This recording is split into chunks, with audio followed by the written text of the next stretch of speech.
Mesdames, Messieurs, chers téléspectateurs, bonsoir. Nous vous imaginons très nombreux encore ce soir pour suivre notre émission. Nous faisons aujourd'hui un entretien spécial dans un décor spécial. C'est parce que nous recevons exclusivement son Excellence, Monsieur le Gouverneur de province, Monsieur Jacques Mbadouncitou, avec qui nous allons échanger. Hier, vous aviez suivi ce qui s'est passé. Il a tenu un point de presse.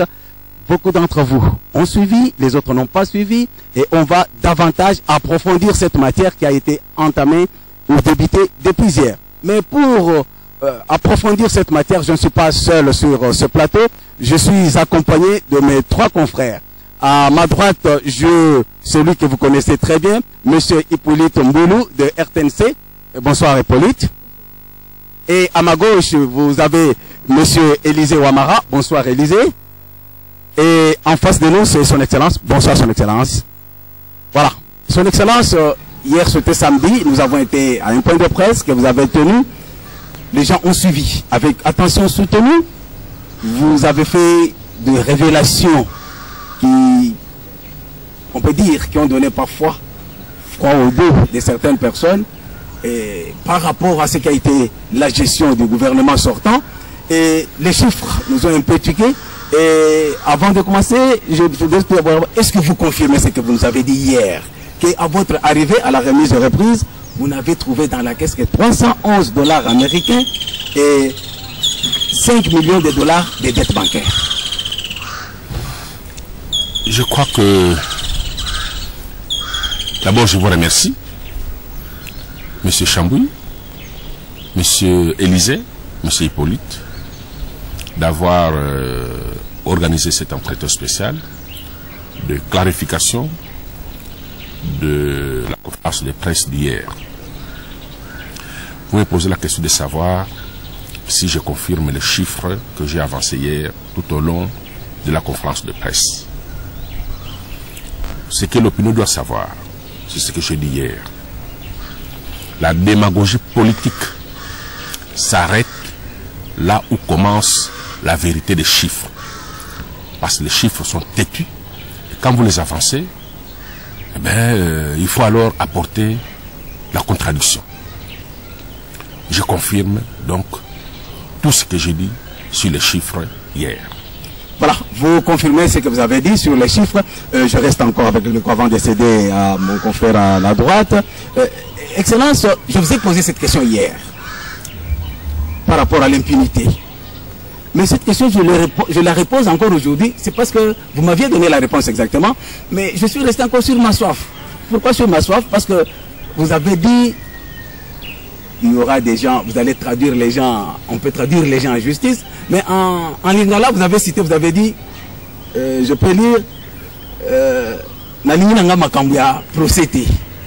Bon, vous dites, on peut traduire les gens en justice, vous dites, Nalingi Nanga Makambia procédé. Alors nous voudrons effectivement savoir. Qu'est-ce que le gouvernement provincial prévoit vraiment afin de faire remettre la population dans ses droits? Parce qu'il y a eu vraiment des flagrances. Et plus précisément pour le cas du stade, le deuxième cas de véhicules de l'État vendus à des villes prix, le cas des tracteurs. Et nous allons terminer pour cette histoire où la province est obligée de payer même des pénalités et pour une dette qui n'a pas profité à la province. Mais exactement, si je dis que je ne veux pas de procès, je dis que je ne veux pas de procès où le gouvernorat va se retrouver au pied du mur, même si le gouvernorat a raison. Donc je voudrais bien entamer des procès après avoir ficelé le dossier. Mais je peux vous confirmer que tous les dossiers sont inattaquables et que dans la suite, vous verrez que ceux qui ont trempé, ceux qui ont eu à commettre de méfaits sur des dossiers où le gouvernorat est poursuivi en justice, ben, nous devons nous défendre contre cette procédure. Donc nous, on défendra l'État afin que ces gens ne puissent pas profiter du gouvernorat pour s'enrichir alors qu'ils ont tort. C'est que vous confirmez à l'opinion que dans les jours à venir, on va connaître des procès pour la première fois dans cette ville. Je ne dis pas qu'on va connaître les procès. Je dis ceci. les gens qui se sont hasardés d'aller accuser le gouvernorat en justice pour se faire de l'argent sur les dos du gouvernorat, le gouvernorat va se défendre pour que ces gens-là payent, pour que ces gens-là payent leur propre turpitude. Voilà ce que j'ai dit. Mais pour ceux qui ont pris les véhicules de l'État? Ça, je ne reviens pas sur ce que j'avais dit à l'époque. Nous ne sommes pas venus régler des comptes.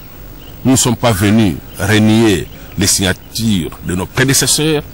Nous sommes venus pour la cohésion provinciale. Donc sur ce plan-là, nous n'allons pas renier les actes posés par nos prédécesseurs, sauf si ces actes portent préjudice à notre gestion actuelle. Voilà, merci. Intervenez, Hippolyte. Excellence, hier, parlant de ce dossier, fameux dossier tracteur, 177, c'est un chiffre important, 177 tracteurs qui ont été mis à la disposition de personnalités pas très connues au niveau de la province, qui n'exercent pratiquement pas des activités agricoles. Ça, apparemment, c'est ce que nous avons semblé comprendre. C'est condamnable.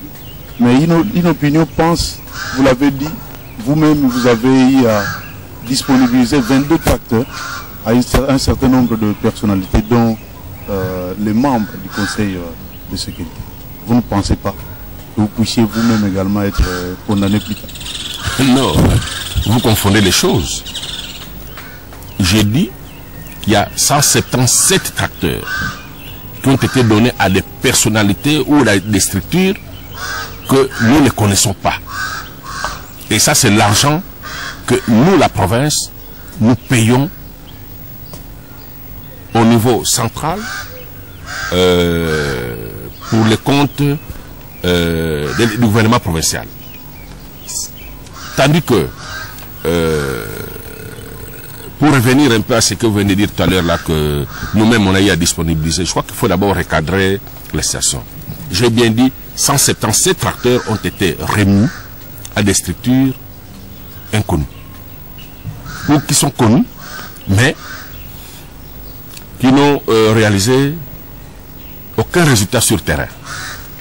À côté de ça, il y a 32 tracteurs qui ont été distribués dans les mêmes conditions par l'inspecteur provincial de l'agriculture, M. Kiatoko.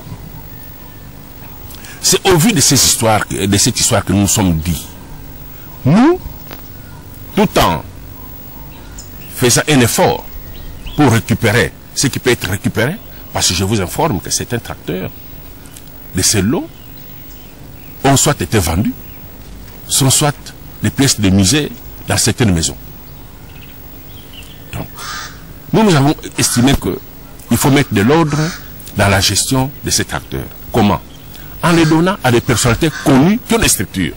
Les membres du Conseil provincial de sécurité. Si aujourd'hui on dit qu'on a donné 22 tracteurs, mais ça c'est, il y a une traçabilité. On peut directement dire voilà, qui sont membres du Conseil de sécurité, un tel, un tel, un tel. Quelles sont les structures? Voici les structures. Donc s'il faut récupérer, s'il faut demander des comptes, ils peuvent rendre compte. Mais aujourd'hui nous nous trouvons devant une situation où plus de 200 tracteurs, parce que je vous dis bien 177 et 32, donc ça fait 209 tracteurs distribués, mais dont on ne retrouve pas pour certains des traces. Et qu'est-ce que nous avons fait maintenant? Nous avons les listes ici, nous allons vous la remettre. Nous avons écrit aux députés nationaux et provinciaux pour nous aider à aller contrôler l'existence de ces tracteurs sur le terrain, parce qu'il y a des adresses quand même qui sont données sur certains territoires, tout ça, parce qu'ils vont partir en vacances parlementaires et que chacun d'eux a été élu dans une circonscription électorale donnée dans la province du Bas-Congo. Je crois qu'avec eux, nous allons pouvoir retracer ceux qui peuvent être visibles et demander des comptes à ces gens-là. Mais quant à nous, quant à ce qui nous concerne, non. Non, pourquoi on nous poursuivrait? Parce que nous avons ces tracteurs pour faire du travail et que, par exemple, à ce qui nous concerne, nous disons, ces tracteurs sont là à la disposition pour la population. Si les députés qui a soulevé ces problèmes a envie de faire l'agriculture, nous pouvons les donner. Ils peuvent faire l'agriculture. En tout cas, nous pouvons nous en procurer personnellement. Mais si lui en a besoin, il peut les prendre. Nous, on n'est pas là pour prendre le bien de l'État. Mais nous allons faire du travail avec. Mais si lui en a besoin, nous pouvons le lui donner. Et notre dossier par rapport toujours à ce que la province est en train de payer, c'est sur le stade Lumumba, Excellence, un dossier aussi important. Vous avez eu à débloquer à votre niveau beaucoup d'argent. Malheureusement, bien après, vous avez compris que la province était escroquée. Pourquoi avoir débloqué de l'argent pour ensuite revenir sur votre décision? Ce n'est pas une erreur à votre niveau? Non, ce n'est pas une erreur. Nous voulions mettre nos partenaires devant un fait accompli. Parce que le stade, si vous vous souvenez, a été détruit depuis 2010. Et depuis ce temps, la province et la ville de Matadi souffrent du manque de stade. Et même quand il faut jouer des matchs, par exemple pour tout capable Lima à Boma, la province de Bourg, c'est toujours beaucoup d'argent. Donc on s'est dit, ok, mettons nos partenaires devant un fait accompli pour qu'ils puissent commencer les travaux. Et c'est ce que nous avons fait.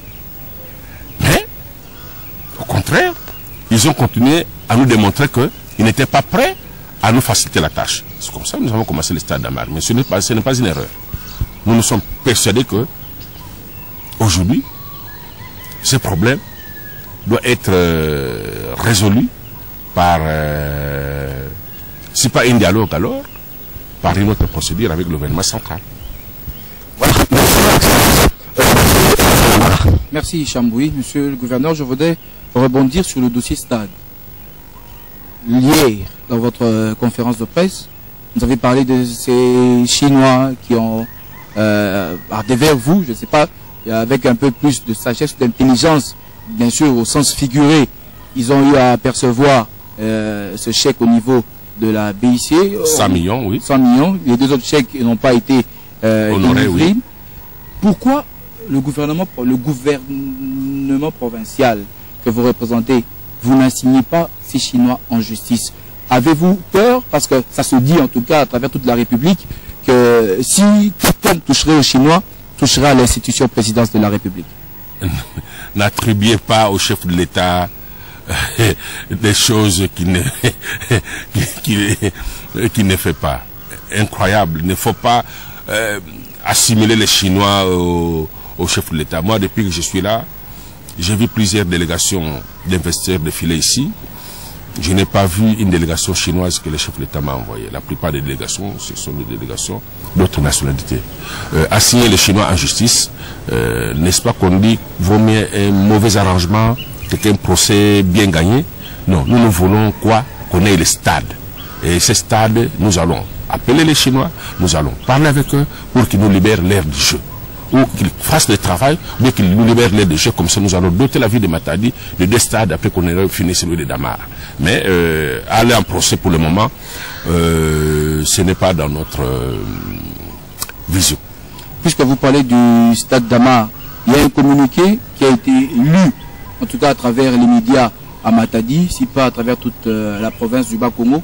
C'est qu'au 30 juin, la population matadienne aura le stade Damar. Vous nous confirmez cela, qu'au 30 juin... le communiqué signé par qui? Par le commissaire provincial. Non, c'est le gouverneur qui engage la province. Moi, je n'ai pas vu ce communiqué, c'est que je sache. Donc c'est que c'est déjà un dysfonctionnement au niveau... Il n'y a pas de dysfonctionnement, mais vous avez cette copie du communiqué? Nous l'avons au bureau. Moi, je ne l'ai pas. Moi, je ne l'ai pas. Moi, je ne l'ai pas. Le stade va être construit. Il doit être construit suivant les normes standards. J'ai même demandé qu'on puisse casser les autres murs qui sont là pour que nous ayons un stade omnisport. Parce que, comme vous le savez, il y a d'autres disciplines sur l'aire du jeu d'Amar sur lesquelles nous allons ériger les nouveaux stades. Donc ces disciplines vont se retrouver en dessous des gradins. Et sur ces entrefaites, on ne peut pas dire qu'en 3 mois, même si... comme les Israéliens, quand Jésus leur avait dit qu'en 3 jours je détruirais ces temples puis je vais les rebâtir, mais même si Jésus venait, il n'allait pas construire les stades en 3 jours. Donc non, je ne pense pas. Et ces communiqués pour moi n'existent pas. Mais ce qui est important, c'est que les enfants de Matadi vont avoir leur stade, et un très bon stade sur l'aire de Damar. Une fois de plus, bonsoir et bienvenue à votre émission. Nous sommes ici dans un entretien spécial. Nous recevons Son Excellence Monsieur le Gouverneur de province. Nous sommes 3 journalistes, vous les connaissez tous. Son Excellence, je m'attarde encore sur les chiffres. C'est comme si je suis amoureux des chiffres. Vous avez raison. Voilà. Parce que les chiffres arrêtent toute démagogie, comme je l'ai dit. Voilà. Je parle de chiffres, c'est dire, vous venez, vous trouvez 311 $ américains, vous trouvez dans la caisse, vous trouvez des dettes, vous trouvez même J'ai dit une dette de plus de 5 millions de dollars. De 5 millions de dollars. Et une dette constituée d'un certain nombre d'articles, notamment un. Je vous l'ai dit hier. Le véhicule que vous voyez avec les administrateurs du territoire qu'on a donné sont des véhicules qui n'ont pas été payés. C'est nous qui les payons. Les véhicules qu'on a donnés aux députés, ça n'a pas été payé, c'est nous qui les payons. L'électrification de Tchela, ça n'a pas été payé à son temps, c'était un crédit qu'on a pris en banque, c'est nous qui payons cette dette, qui continuons à payer cette dette. Les équipements médicaux qu'on a eu à distribuer dans toute la province, ça n'a pas été payé totalement, c'est nous qui payons. Les décomptes, les salaires qu'on vous gratifiait de payer tous les 22, c'était des découvertes bancaires qui n'ont pas été totalement apurés à notre arrivée. Et on a même trouvé un découvert de 1,3 milliard à la Rabobank. Les ministres ont reçu des chèques, enfin, on a trouvé des chèques sans provision, évalués à plus de 1 milliard de francs. Conseil de qui, je peux vous dire, d'ailleurs, je crois que vous allez même dire que ce que je dis est vrai. Tous les ministres provinciaux pour qui on réclame aujourd'hui des indemnités de sortie, mais ils ont reçu des chèques pour quel montant? 567 millions, s'il vous plaît. Donc à peu près 600 millions. Déjà les ministres provinciaux, les chèques qu'ils détiennent sans provision depuis décembre, et qu'on a trouvé. Un grand opérateur économique qui a fait la route des Zongo, on lui a remis un chèque de 250 millions, sans provision. Donc vous êtes déjà à 850 millions. Donc si j'ajoute d'autres articles, je vous dis que on nous a laissé une dette évaluée à plus ou moins, à plus de 5 milliards de francs. Et j'ai dit que cette dette est constituée de frais de fonctionnement, de véhicules qu'on a donnés aux athées, de véhicules qu'on a donnés aux députés, de l'équipement des équipements médicaux qu'on a distribué à travers la province, de l'électrification de Tchela, du fonctionnement ainsi que de tout ce qu'on peut dire. Donc je confirme ça. Vous confirmez, c'est ça que je dis, Excellence. Donc vous avez hérité une situation financière préoccupante. De cette situation financière préoccupante, dans un laps de temps beaucoup plus court, vous parvenez à payer, parce que j'ai entre mes mains une lettre de BIC, je vois vous parvenez à payer 2 millions de dollars que vous payez. Où est-ce que vous trouvez de l'argent? Non, constatez d'abord que la province actuellement, pour arriver à payer les 2 millions de dollars ici, ça c'est une preuve que la province est maintenant entre les mains expertes. Donc c'est une preuve de management de la province. Ça veut dire? Ah ben ça veut dire que nous sommes arrivés, on a fait les diagnostics, on a constaté que la province était engagée dans une mauvaise pente. Qu'est-ce que nous avons fait? Nous avons arrêté les charges. Parce que nous avons appelé la démission collective. C'était pour arrêter l'hécatombe. Et cette mesure nous a permis de ne pas superposer les charges. Et ça même été à la base de la mise en place un peu tardive du gouvernement. Parce que si nous avons continué, si dès que nous sommes arrivés, comme le prétendaient d'autres, bien le demandaient d'autres, on a mis directement le gouvernement en place, on a commencé à engager des conseillers, on a commencé à faire tout ce que les gens réclament, eh bien, aujourd'hui, je crois que la province allait être à vendre. Mais aujourd'hui, la province est en train de s'en sortir et elle va être, elle est maintenant engagée sur des rails qui vont faire que demain, la province du Bas-Congo, dans 2-3 mois, vous allez en entendre parler dans l'ensemble de la République. Donc, le 2 millions là, c'est de l'argent de la province, rationnellement gérés, qui viennent, parce que comme je vous l'avais dit, nous arrivons 600 millions de découverts à la BIC. La BIC, nous demandons à la BIC de nous aider, parce que c'est là où il y avait la dette la moins importante, de nous aider à payer les indemnités. La BIC dit non, non, non, vous payez d'abord les 600 millions. Si vous les payez, nous allons vous accompagner. Ok, on s'est fait des sacrifices. tout ce qu'on a eu comme rétrocession au mois de février et une partie de repère, on a versé la BIC. La BIC est très contente. Au mois de mars, ils nous libèrent le 2 millions. Et à partir de ce moment-là, nous disons, en 3 mois, nous allons vous les rembourser. La BIC rigole. Voilà, 3 mois, vous allez rembourser? Oui. Et des blocs. Nous faisons violence. Chaque mois, une partie de nos rétrocessions, de nos recettes, nous les avons réservées à la BIC. Si bien que mars, avril, mai, au 31 mai, les 2 millions ont été remboursés. Et la BIC, vous pouvez lire la lettre qui nous donne un satisfait sheet et dire que voilà, nous sommes prêts à vous accompagner parce que vous êtes un homme, vous êtes des gens sérieux. Et devant même certaines personnalités, la banque nous a dit, c'est la première fois en tant que banque ici au Congo qu'ils trouvent non pas un politicien, même les opérateurs économiques respectés comme avec la précision d'une horloge les engagements pris auprès de l'institution financière. Ils ont dit, vraiment, nous vous ouvrons grandement toutes les vannes. Mais nous n'allons pas nous engouffrer dans ces vannes parce que les banquiers ne sont pas des œuvres philanthropiques. Donc nous savons ce que nous faisons avec les banques. Voilà, vous savez ce que vous faites. Et chaque mois, oui, vous n'oubliez pas que nous remboursons dans les autres banques les endettements laissés de l'ordre de 100 millions chaque mois. Voilà. Hippolyte.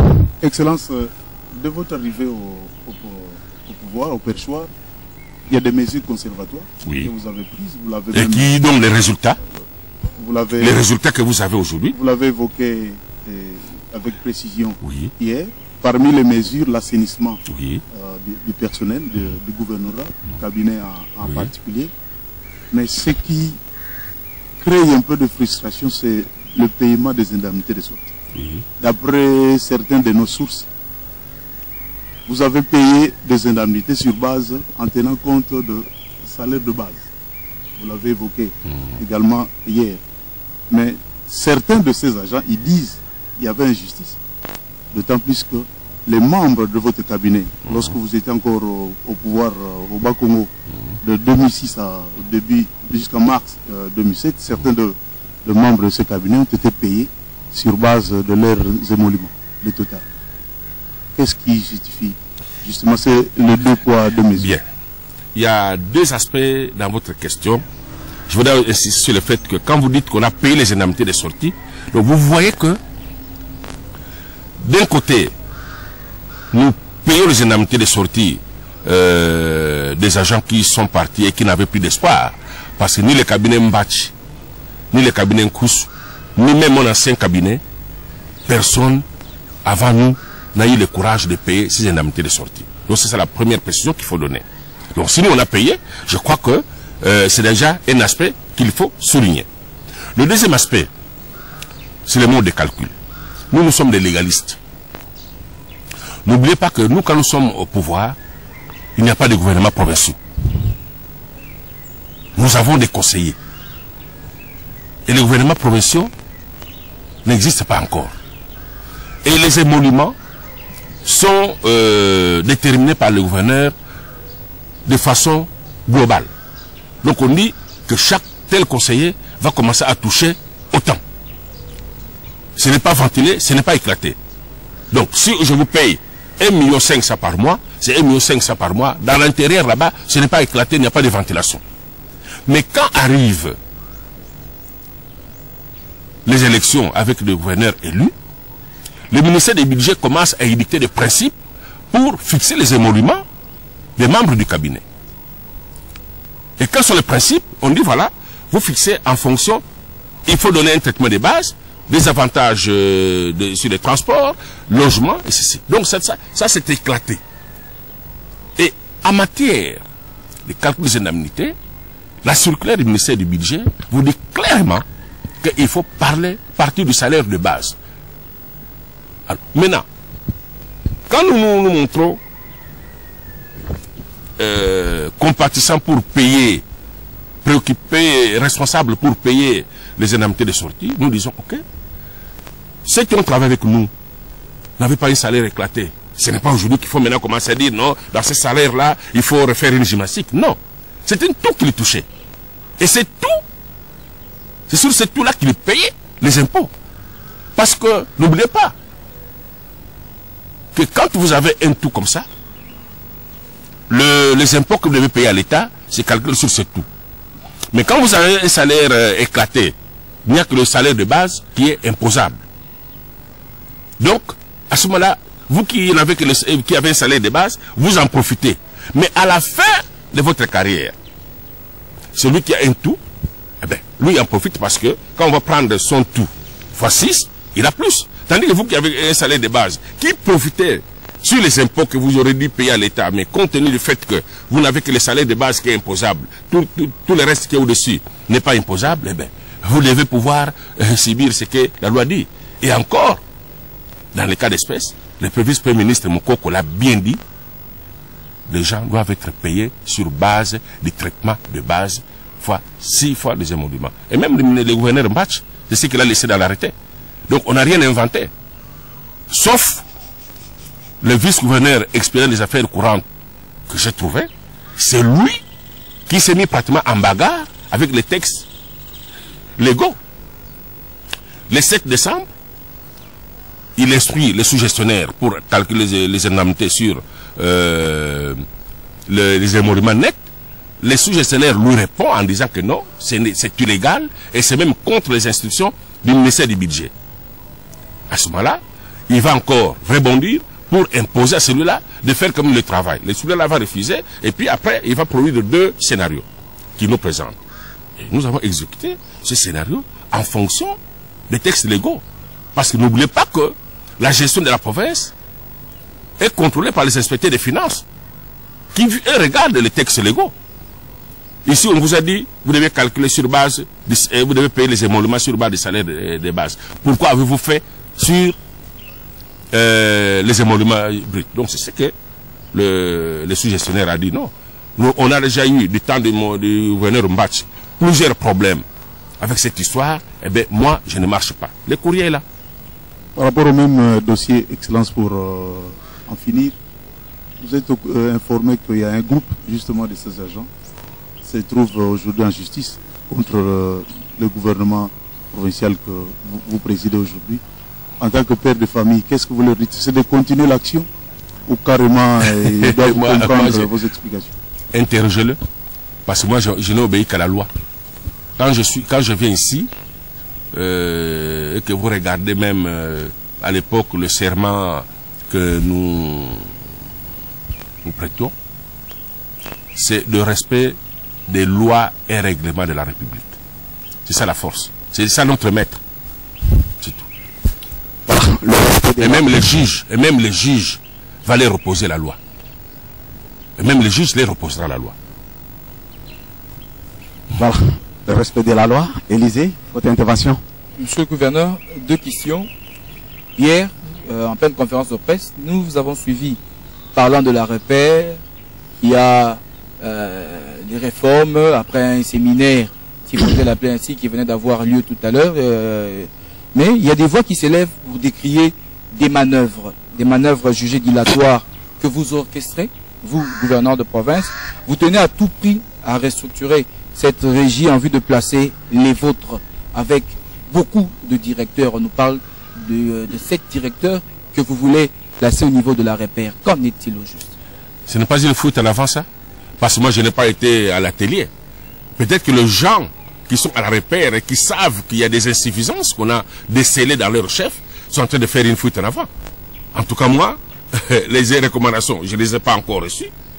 Les manœuvres, je ne sais pas quelles manœuvres, mais nous ferons ce que la conscience et la bonne conscience nous dit de faire. C'est ce que nous ferons. Je vous ai démontré que la repère actuelle est capable de produire 3 fois plus que ce qu'elle produit. Et aujourd'hui, quand vous circulez dans la ville de Matadi, et même ailleurs, vous verrez que c'était au cas de la repère, dans leur façon de vivre, ce qu'ils ont construit comme immeuble, ça révolte même la conscience. Ça révolte la conscience. La repère reçoit chaque mois, en dehors du salaire que le gouvernorat paye, le gouvernorat leur paye 75 millions par mois. Mais encore, en plus de ça, la repère reçoit encore dans le 90 à 100 millions chaque mois. comme prime. Alors, sur ces gens-là, qui se partagent cette prime, qui croient que bon, ils sont dans un pays conquis, et qui font du bruit de l'agitation, mais qu'ils attendent.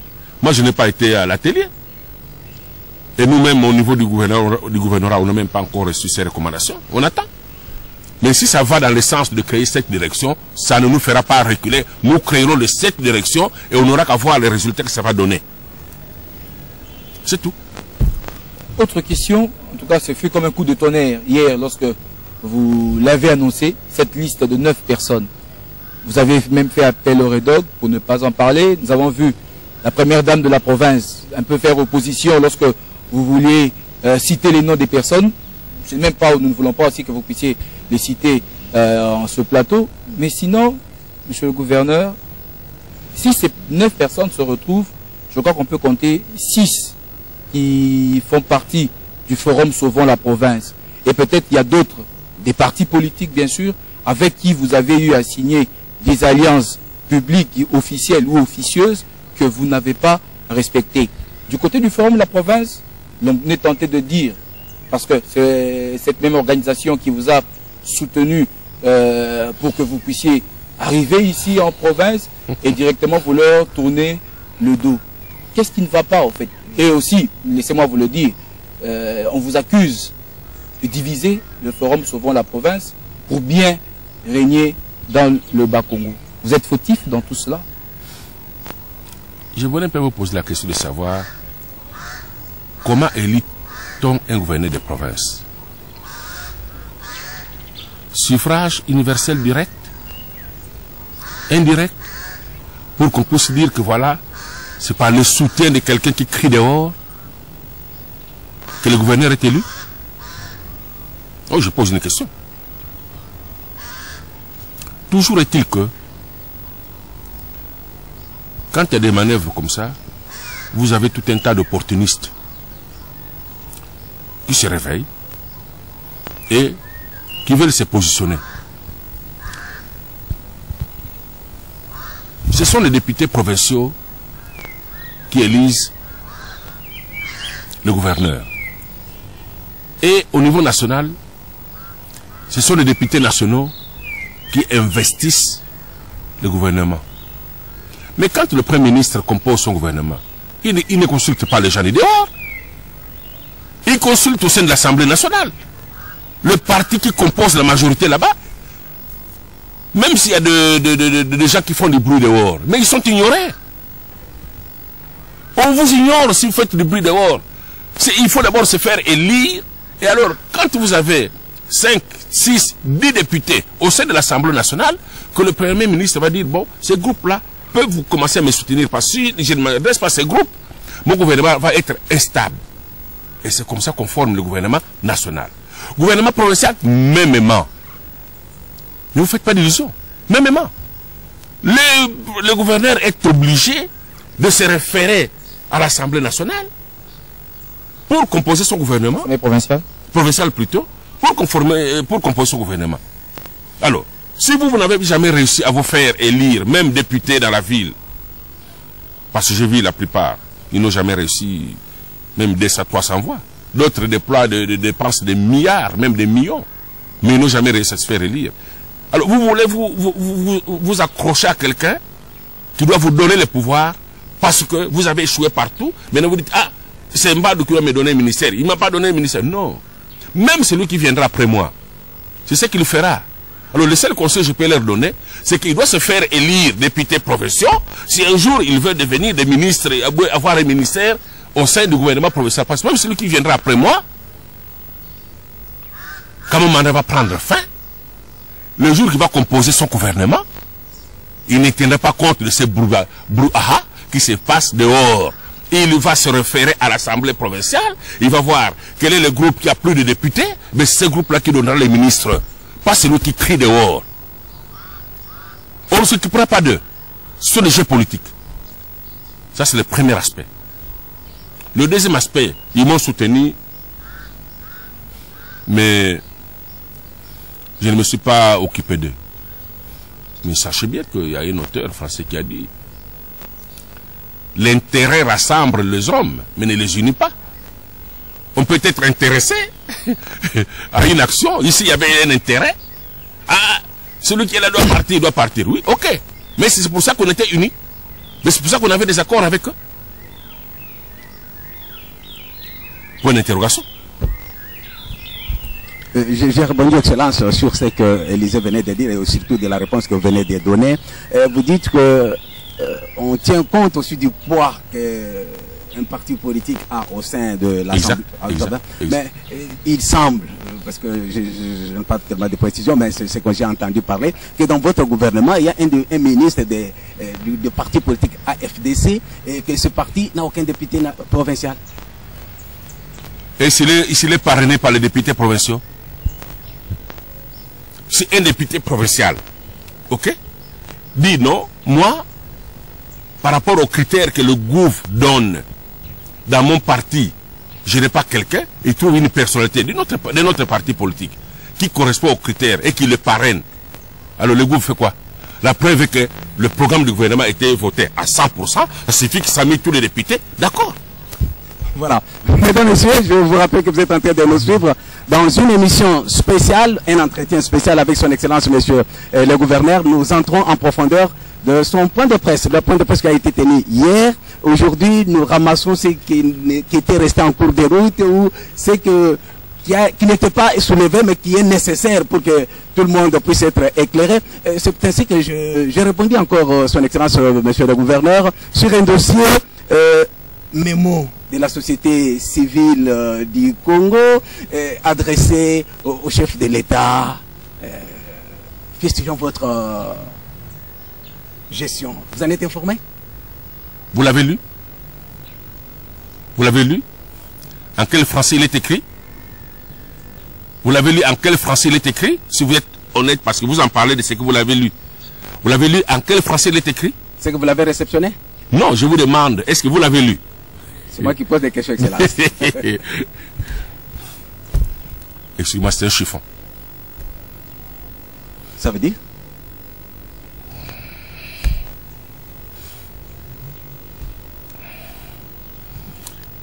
Ça veut dire. Moi, je vous ai demandé, est-ce que vous l'avez lu? Ce qui se trouve là, à l'intérieur là-bas, il y a quelque chose de secret, de sérieux par rapport aux réponses que je donne? Par rapport aux réponses que je donne, vous l'avez lu et il y a des choses sérieuses là-dedans? Je l'ai lu. Je suis un homme politique. Je suis obligé de lire. Mais ils avaient fait ce mémo au début du mois de mai. Mais chez moi, je l'ai réceptionné que le 28 mai. Donc ils l'ont gardé, et officiellement, ils sont venus le déposer au bureau le 28 mai. Mais avant ça, évidemment, j'ai allé lire.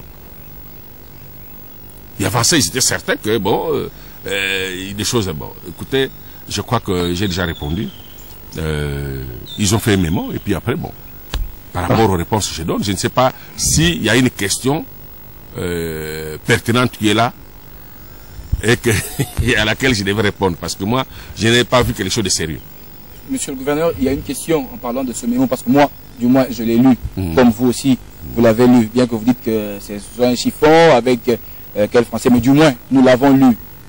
Ce mémo, en tout cas, il y a une partie où il est dit que vous êtes en train de recruter des jeunes gangsters qui, une fois qu'il y a de ceux-là qui passent à travers les médias ou même à travers les rues, qui sont opposés à votre personne, ces jeunes gangsters se mettent pour les injurier, ou à travers la rue, ou au niveau des médias. Est-ce que ça vient de vous? Parce que lorsqu'ils passent sur différentes chaînes, ils vous protègent, si on peut le dire ainsi. Ils parlent de vous, ils vous honorent, ils vous élèvent. Donc ceux qui viennent avec cette bénédiction du gouverneur de province. Mais moi, monsieur Élysée, vous m'étonnez. Vous m'étonnez dans la mesure où, quand on injurie le gouverneur, c'est bon. Mais quand une certaine opinion se dit que nous sommes révoltés par les mensonges, ah, c'est le gouverneur qui les envoie. Mais moi, je suis étonné. Ça, c'est la première chose. La deuxième chose que je pourrais vous dire, monsieur Élysée, nous sommes des démocrates. Nous ne sommes pas des despotes. nous ne sommes pas des mégalomanes. Vous-même, vous, tel que vous êtes là, à part la RTNC, même la RTNC, combien de fois on vous a interdit d'antenne? Ok? N'est-ce pas, M. Chambouille? Est-ce que vous m'avez déjà vu, moi? Est-ce que je vous ai déjà appelé, vous, M. Élysée, pour vous dire non, M. Élysée, vous avez exagéré, sinon demain je vais arrêter votre émission? Je voudrais que l'opinion le sache. M'avez-vous vu une fois là? Mais peut-être l'unique fois que je vous ai appelé, c'est pour vous donner les informations normales, en disant non, ce qui était dit sont des contre-vérités, mais voici la vérité.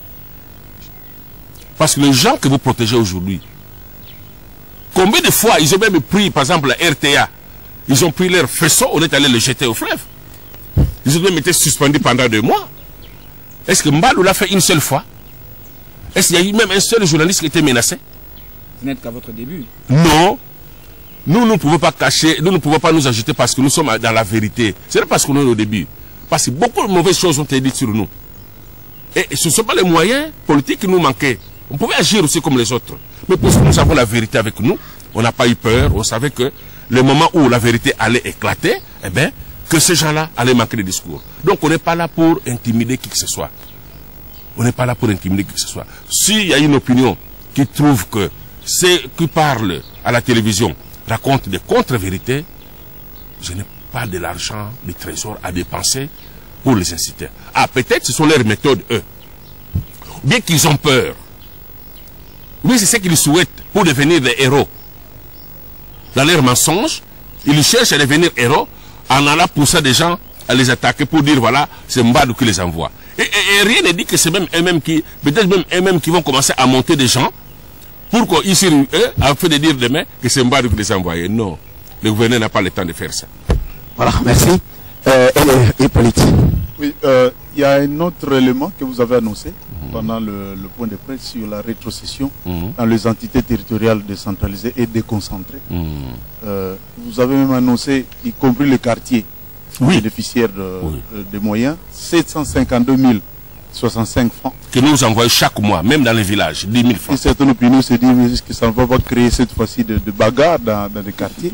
Parce que hier, le chef, personne ne s'occupait d'eux. Aujourd'hui, ils doivent gérer 752 000. Également, peut-être la petite sous-question, c'est de savoir quels sont les mécanismes que vous avez mis en place pour justement contrôler ces moyens. D'abord, quelle est votre opinion sur cette action d'abord? Comment vous la voyez d'abord? Parce que c'est très important. Comment vous jugez cette action? Nous laissons l'opinion. Vous laissez l'opinion répondre à cette question. Bon, les mécanismes pour contrôler, je crois que nous les avons annoncés aussi. Nous avons écrit à tous les députés provinciaux, à tous les députés nationaux, avec les preuves des pièces de banque en annexe, pour que quand ils vont venir, qu'ils aillent voir dans tous les quartiers, dans toutes les communes, les mairies, les territoires, le groupement, les secteurs, les cités, cet argent, est-ce qu'il arrive et qu'est-ce qu'on a fait conformément aux instructions qu'on nous donnait. Le contrôle est là. Les lettres sont déjà parties. Et nous-mêmes, en tant qu'exécutifs, c'est comme ça que vous avez appris que nous avons dissous la commission de lutte contre la corruption et que nous allons la remplacer par une autre structure. Cette structure, c'est le corps des inspecteurs provinciaux des finances. Parce que mieux de contrôler les finances de l'État que d'avoir des suspicions sur les gens, de lutte contre la corruption, parce que là aussi ça peut entraîner notre corruption. Mais si on met sur place une structure des inspecteurs provinciaux des finances, ça c'est mieux. À ce moment-là, nous pouvons les déployer pour suivre cette masse d'argent que nous envoyons partout. Voilà un peu les mécanismes qui sont prévus. Donc vous avez la primaire d'annoncer à la population que bientôt, il y aura un corps des inspecteurs provinciaux des finances pour pouvoir contrôler les finances de l'État afin qu'on mette fin à cette gabegie qu'on constate à tous les niveaux. Chaque fois que lorsque vous êtes en face du public, vous ne cessez de parler de la desserte en eau, en électricité de nos cités. À Matadi, vous avez annoncé la date du 30 juin. Pour la desserte en eau potable. Une grande partie déjà des solutions, vous l'avez trouvé. Est-ce que vous confirmez cela? Nous sommes nous ne travaillons pas à vue, nous travaillons avec des experts. Les 9 groupes motopompes sont à Matadi et nous avons dit, en ce qui concerne la régie des eaux, nous avons approché le directeur provincial de la régie des eaux en lui demandant le planning d'installation de 9 groupes motopompes.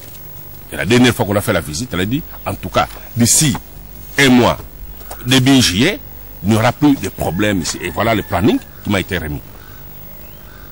Donc, je ne suis pas PDG de la régie des eaux, je ne suis pas directeur, mais je suis ces dossiers en tant que chef de l'exécutif. Donc, le planning est venu des techniciens eux-mêmes. Il est là. Voilà, merci. Donc, je peux vous dire que je n'ai pas annoncé que c'est à ce moment-là qu'ils vont avoir le nom. Maintenant, le travail s'est fait déjà. Il y a des quartiers qui sont déjà desservis. Mais, dans un délai de 30 jours, ils auraient installé toutes ces pompes et les problèmes sera pratiquement résolu dans la mesure où ces 9 pompes vont commencer à fonctionner. Voilà. Excellence, j'aborde toujours ce dossier d'énergie comme il est là commencé. Mais moi, je vais voir pour l'électricité. Oui. Bon, électricité, vous avez annoncé qu'il y a déjà 43 transformateurs qui sont à Boma. Il y en aura ça au total, si je comprends. Mais c'est la province qui dépense son argent pour alimenter tout ça. Mais que fait... Ou bien, comment vous êtes entendu avec la SNEL, qui est une société qui est devenue société commerciale et qui fait des bénéfices?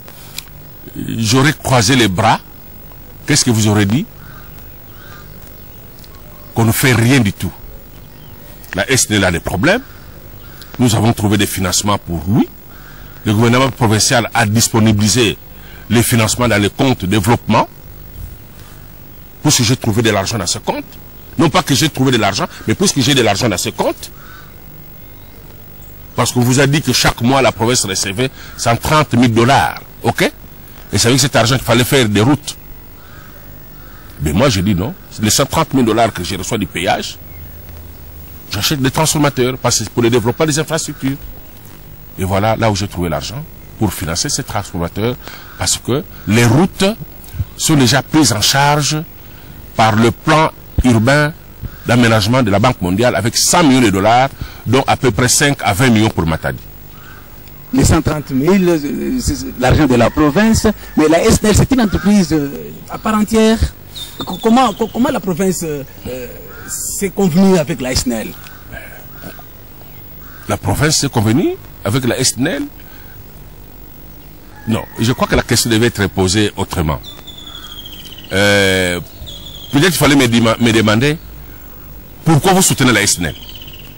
Nous soutenons la SNEL parce que nous avons le devoir d'apporter des solutions aux problèmes de nos populations.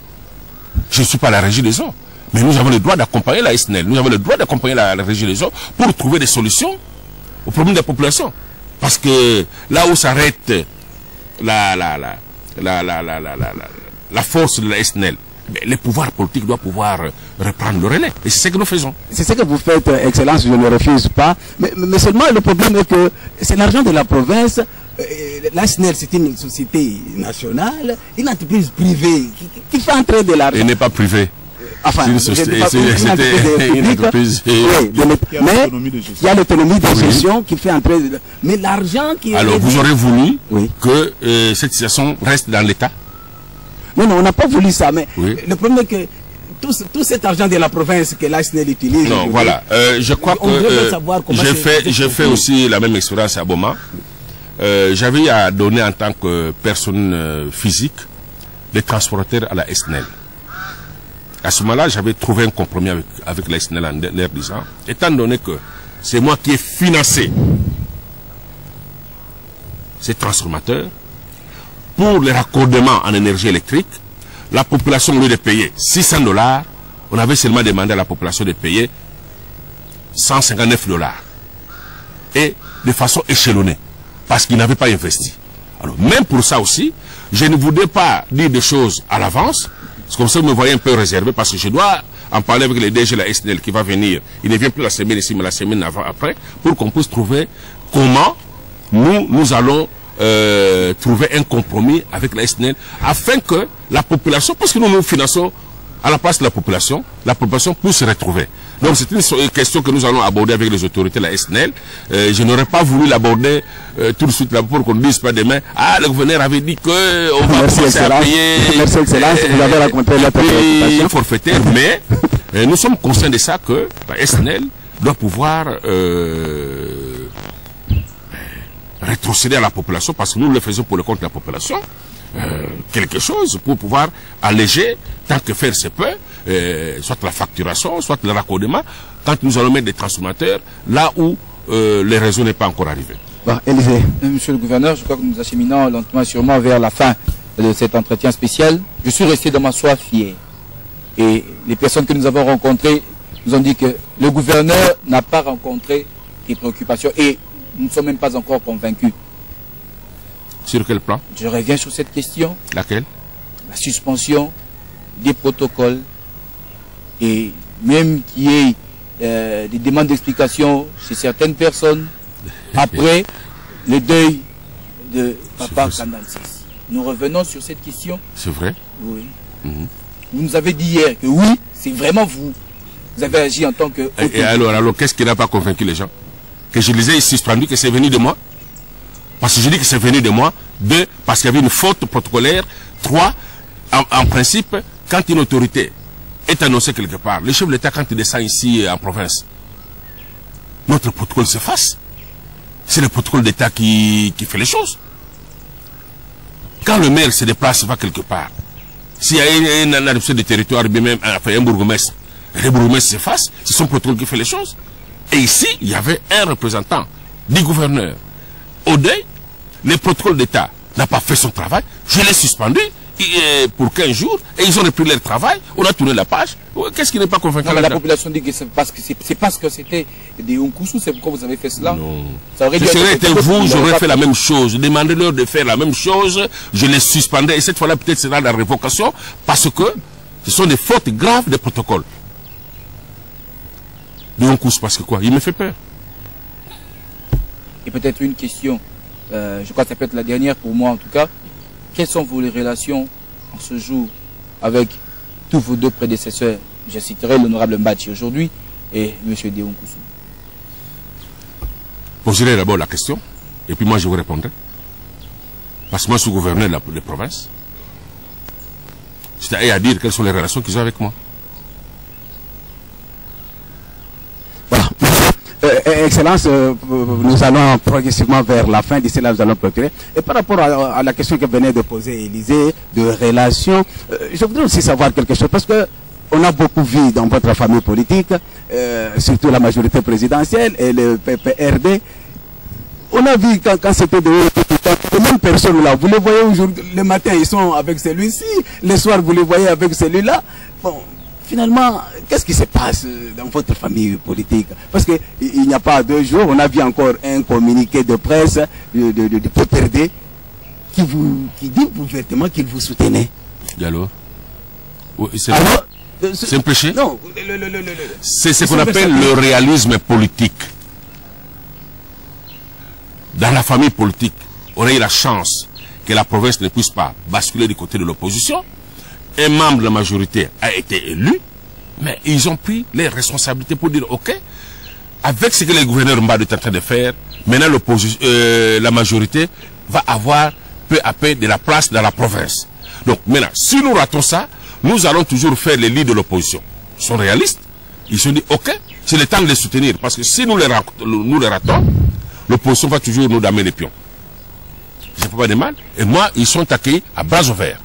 Vous êtes accueillis à bras ouverts. Je les accueille. Vous les accueillez à bras ouverts. Oui. C'est une très bonne chose. Hippolyte, nous allons vers la fin. Oui, juste peut-être l'une des dernières questions. Excellence, en citant le 9 personnalités hier.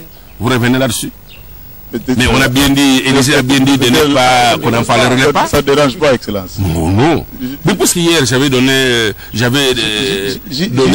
parole d'honneur en disant que ces gens, on ne va pas en parler aujourd'hui, sauf s'ils faisaient ceci, ceci. Alors là, à ce moment-là, on va s'occuper personnellement d'eux. Mais pour le moment, on attend, on n'en parle pas. Nous n'allons non plus, nous également, les citer ici. Mais puisque l'information, on l'a encore dans des textes de l'opinion, est-ce qu'on peut penser plus tard à une réconciliation entre le même gouverneur tout de Jacques suite, Mbadi si ces gens-là venaient, et les concernés. même si tout de suite, là, si ces gens-là venaient s'annoncer la porte, nous allons prendre les cocktails ensemble. Parce que je suis un père de famille, je ne peux pas, moi, garder rancune avec les enfants qui sont dans ma juridiction. Même tout de suite, appelez-le. Dites-leur que le gouverneur est ouvert. Mais ce qui ne se fera pas, c'est le chantage ou de ramper. Mais tout de suite là, appelez-le. Donc la cohésion provinciale... Appelez Babadou, appelez Wabelo, appelez Dide Mambouene, appelez Scram, que le gouverneur a lobby.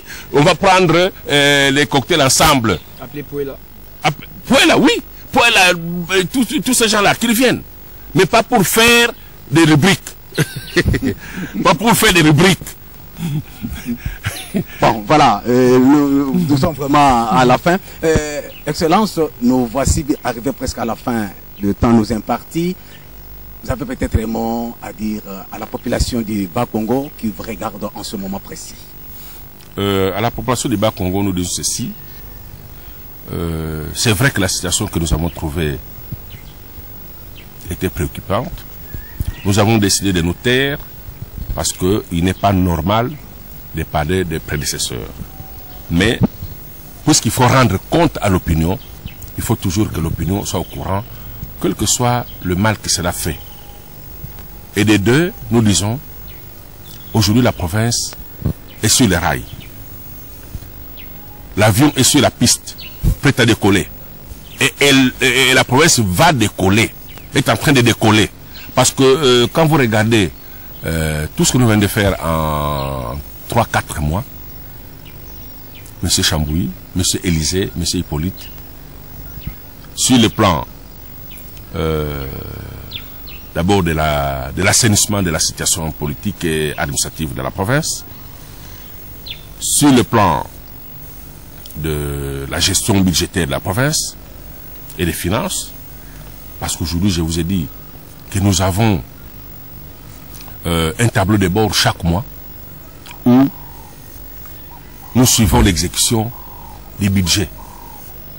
Quelqu'un vous avait dit un jour à une émission que M. Mbadou avait prévu des frais pour sa résidence de Kinshasa et sa résidence de Boma, et si que j'aurais reproché ça à quelqu'un.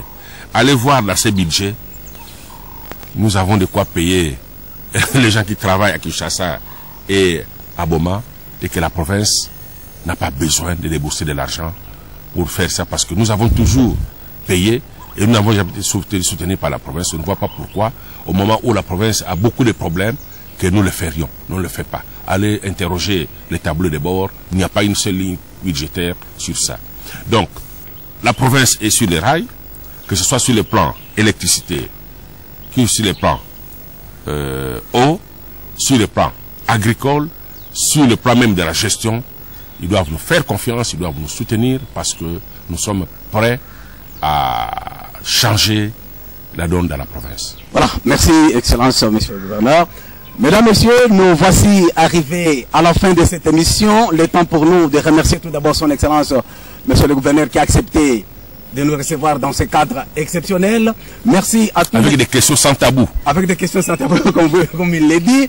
Nous remercions vous, téléspectateurs, pour avoir suivi cette émission. Mes remerciements à mes deux confrères Hippolyte et Élysée. Nous disons merci à l'équipe technique qui nous a accompagnés ce soir. Merci vraiment à César Nyumba, à King Baza. Et nous disons aussi merci à Madame Eugénie Sassibakana qui a fait la réalisation. Le temps pour nous de vous dire au revoir. Le rendez-vous prochainement pour un autre numéro.